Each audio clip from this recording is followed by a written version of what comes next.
Dark Mouse, a game for Souls fans, made by a Souls fan. If you're looking for a methodical combat system, importance on situational awareness, exploration, and a huge focus on patience, look no further. On your travels through this desolate world, you will come across bonfires which serve as a safe haven to level yourself up, learn new abilities, and to act as a checkpoint for your travels. By wandering off the beaten path, there are plenty of secrets to uncover which will often reward you with weapons, armor, and trinkets. The controls do not instinctually feel good right off the bat and take some time to get used to the combat and locking on systems. The game's challenge sometimes comes from the lack of control over what you are trying to make your character do and what it actually does. This combat system is better suited for a 3D space, but works well enough from this perspective. One cool mechanic not found in the Souls series, called Death Echo, is when you die, you spawn a ghost copy of yourself that fights alongside you. Up to 3 of these ghosts, depending on where you are in the game, will assist you in combat and even draw aggro away from yourself to help you get an upper hand in challenging areas. You are helping yourself through the game even through death, similar to the game Super Time Force. Now on to some of the weaker points of the game. This game was made by one person, and it carries all the flaws that come along with that. The difficulty is all over the place and feels not properly playtested.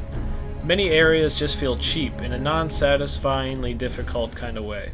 A harsh contrast to the Souls series' near-perfect balance of difficult but fair challenge. Many normal enemy encounters were more difficult than most of the boss fights, which seems odd in a game of this style. A similar problem I had with another Souls-like game, Lords of the Fallen, is present in this game as well.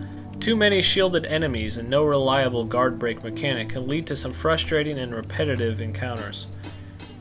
In the audio department, the ambiance and overall feel of the game created by the subtle music is great, but many of the individual sound effects for enemies and attacks were recorded in poor quality and often sound grating on a mid to high-end sound system.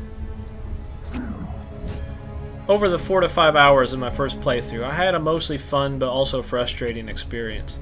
The importance on playtesting a game should not be overlooked. More balancing and feedback other than just what felt right out of the mind of the creator could have made a good game great.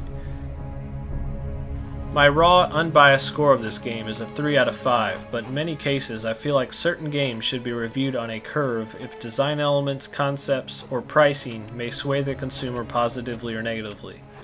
My personal, opinionated score would be bumped up to a 3.5 out of 5.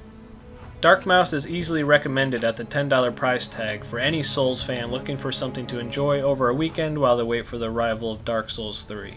For the general public not interested in an awkwardly challenging indie game, Dark Mouse can be easily skipped. Thanks for tuning in to Boomstick Gaming, and as always, watch smart. Watch S-Smart.